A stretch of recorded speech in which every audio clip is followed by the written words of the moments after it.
This podcast is brought to you by Dynapac. Welcome to Part 3 of the Asphalt Pro Magazine podcast miniseries for mental health, wellness, and suicide prevention.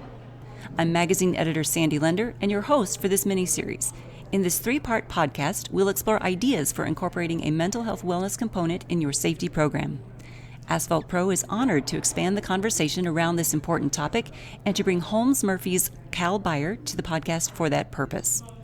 Cal Byer has over 30 years of safety, risk management, and insurance experience. He has risk management expertise in a host of emotional intelligence programs such as mental health, suicide prevention, and employee well-being, safety culture development and transformation, wellness program design, implementation, and evaluation, employee assistance programs, and more.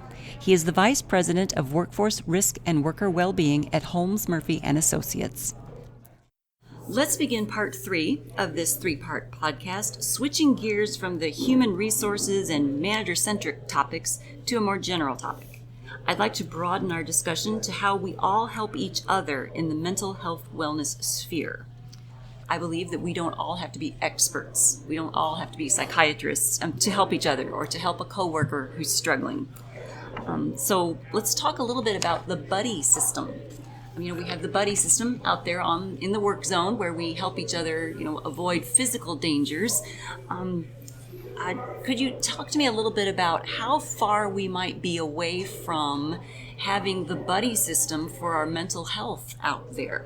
How far away in the future are we from being able to assign a partner out there in the field to make sure we're present each day?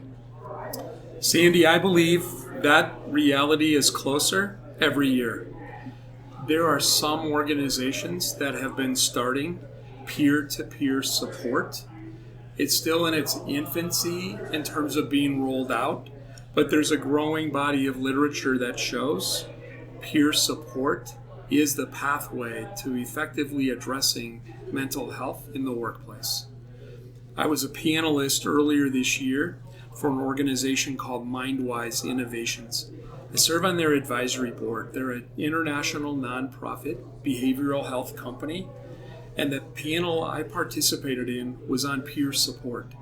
They have a project right now that's nearing conclusion for a comprehensive manual that teaches an 8-step process for peer-to-peer support. They're in the process of looking to roll that out with some sample organizations. I think because of the nature of the grant, the first rollout does need to be in Massachusetts because of the way it was funded. But their goal is to begin launching. On May 11th, I'm going to be hosting a national select invitation-only stakeholder meeting. It's looking at an app that exists in the UK and in Canada. They've reached out to say, would the construction industry in the US have an interest in learning about this peer support, clinically supervised social media platform. It's called Together All, and it's been an affordable model. What's attractive is its peers supporting peers. It's clinically supervised, so anytime someone is showing signs of inappropriate behavior or needing support, a clinical leader steps in, has side conversations with that person. But what's been powerful, they reach hard to reach populations. So in the military populations, they're serving in both the UK and Canada, higher than expected participation among males. In the tribal communities, stronger participation. Persons of color, stronger participation. Those are the things that give us hope that if we could teach employees and leaders in companies about 988, the 3-digit hotline, teach them about crisis text line, teach them how to access employee assistance programs, that peers are very effective at providing support. We do spend more time with our work family during the season than we do our home family. So it's natural that we're going to look for ways to be supportive and to be offering care. I'm excited about peer support. It's the future. It's quickly coming. We just need more helpers, people willing to learn some of these techniques. And along the lines of people learning these techniques, I want to ask you, what are some basic steps that you can offer to our audience, or easy to implement ideas that you would offer to a safety director or a CEO, a contractor? Some easy ideas for them to implement in a safety program, for just to add mental health, wellness, suicide prevention, these topics to their safety culture. Yeah, Sandy, I think it's important to keep this organic and to just build upon every year, do more. So if you haven't taken the first step, make that your first step to resolve that we're going to address this year. And if you've taken one step or multiple steps, take the next step. I just encourage people, make this about continuous education, continuous improvement. One of the handouts that I'll be sharing with you is a small 8-page color brochure. It's called Mental Health Awareness and Suicide Prevention Building Blocks. Inside, it has 13 quick action steps for a company that hasn't yet started. This is a journey, and the quicker you begin, the faster you'll be able to start helping people. But practically speaking, it starts with top-down leadership support. And then it's learning what our internal capabilities are. What do you offer in employee benefits? If you're a union contractor, spend some time, understand what the union is offering, partner with the union, get educated together, bring the union, come teach the field workers about the employee assistance program. I was doing that back in 2014, 15, and 16 when I worked for the paving contractor. I partnered with 3 labor unions, and they started helping us nationally. But there's so many of these little basic steps. Offer wallet cards, do toolbox talks, take a stand from the Construction Industry Alliance for Suicide Prevention. They have a stand-up pledge. Again, there's so many steps. That 13-step guide is something that is sure to offer you support. Good deal. Check out the website for Asphalt Pro. You can go to the AGC of America. You can go to the Construction Industry Alliance for Suicide Prevention. Each group is populating with unique information. So just make this a priority and jump in.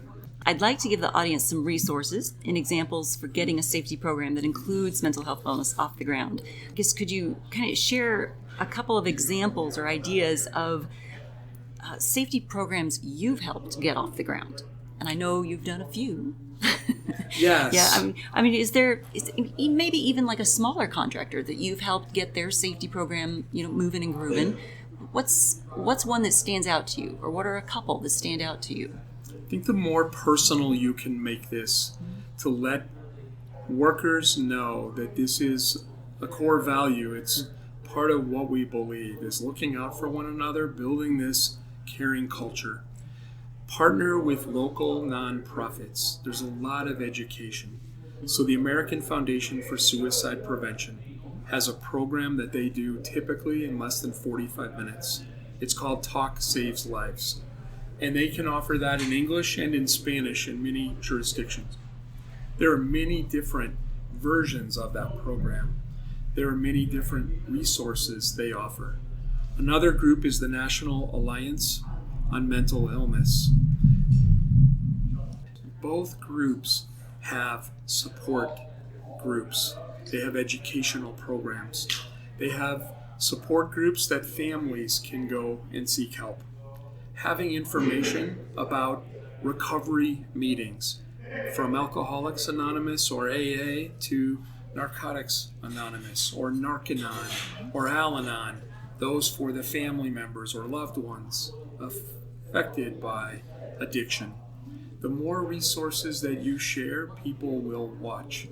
A really powerful movement we've seen beyond just toolbox talks have been hard hat stickers, wallet cards, QR codes in restrooms, in porta-johns, put up in break rooms, so people can do this in private to access the help that's available. Share information about 988. That's one of the first steps. Train supervisors on a model called QPR. The QPR Institute, that stands for Question, Persuade, Refer. Bigger organizations that are willing to spend more time or have more resources are using mental health first aid to teach people that 10-hour certification course that makes people more comfortable to have conversations.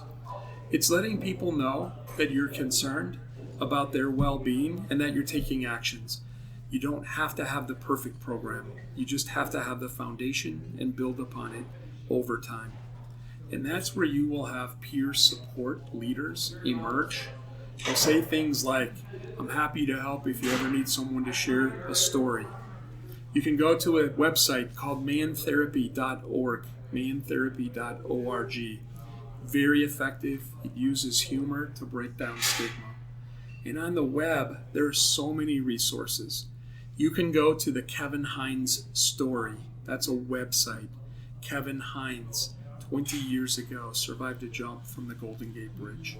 He's truly a hopeful champion and warrior for mental health and suicide prevention. And on his website, I can't think of a time that I referred a family member or a worker to that website where they didn't find something that changed their perspective. So we need to change the way we think about mental health. We need to treat it like physical health. And we need to see it as a sign of strength, not a sign of weakness when people seek and accept or offer help. This really is a safety, health, and wellness topic.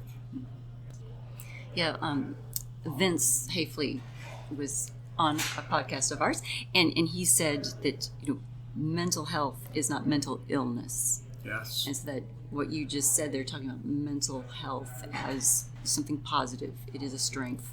Is echoing what he was saying to us. I really like that message coming through again. Yeah, I got to partner with Vince a year ago on a webinar. I think his first webinar with Women of Asphalt. Yes. And he's been a long-time sponsor. This year he said, hey, I'm willing to increase my sponsorship if you let me talk about mental health. He meant at a board meeting, even on a Zoom call. And next thing you know, they're offering him a full-length webinar. And Vince called. He wanted help right out of the bullpen. I got to partner with him. I was going to be in Florida. We got to spend some time together.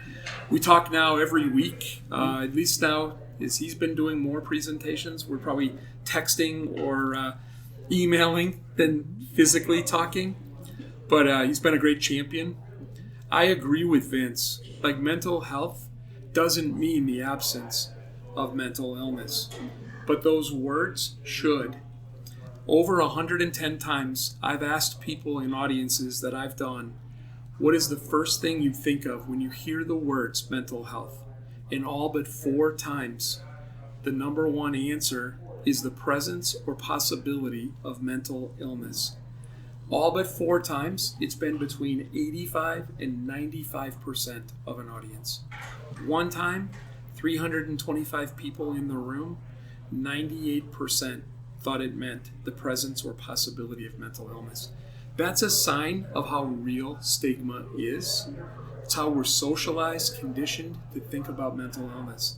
The first thing they're thinking of when you're talking about mental health, meaning your mental well-being, they're thinking mental health condition, mental health diagnosis, mental health crisis, mental health challenge.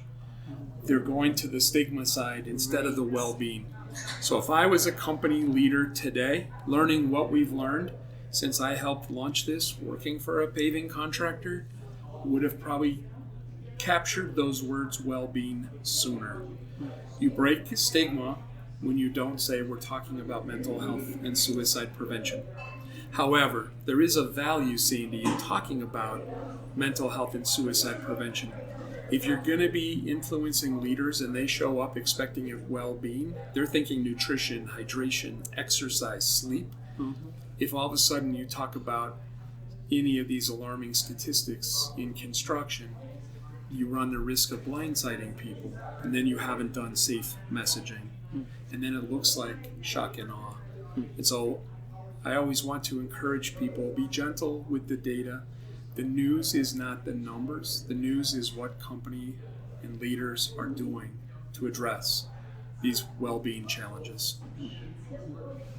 I think that kind of leads into, the final question I have for our podcast, and that's, where people go from here, where people go to get, information, and where someone goes after they finish listening to this podcast. Where do they go to get their information, their next steps? Yeah, I think each leader who's listening to this podcast who resolves that I'm going to do something about this. One, I congratulate you, and two, thank you. We need more helpers. So, Sandy, one thing I know about you and the Asphalt Pro, you're going to have a robust website. I've seen you already add new materials and resources. They can listen to other podcasts. Some of the guests that you've had are people that I was helping teach and collaborate with now for many years.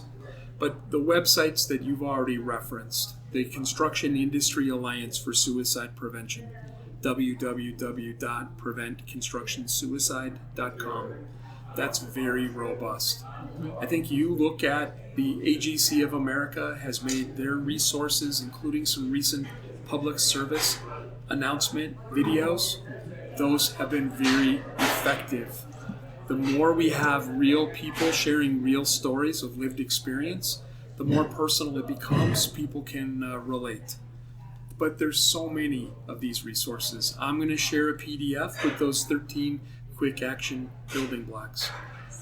And there's so many resources. I think this is an opportunity for leaders to take bold and decisive action. That 2023 is the year we're going to tackle workplace mental health and well-being. And I hope what will happen is we will see an impact on suicide and overdose deaths. It's been a pleasure talking with Cal Byer today. I hope everyone listening in has picked up something they can use in their companies to expand the conversation around mental health wellness and reducing opioid use in their workforce. I want to encourage you to follow Cal on LinkedIn. You can find the Holmes Murphy and Associates insurance brokerage online at www.holmesmurphy.com. If you or a colleague needs immediate help, the Suicide and Crisis Lifeline has licensed counselors standing by at all times to speak with you. Please call or text 988. Thank you for tuning in, and thank you for your willingness to share this podcast and conversation with others.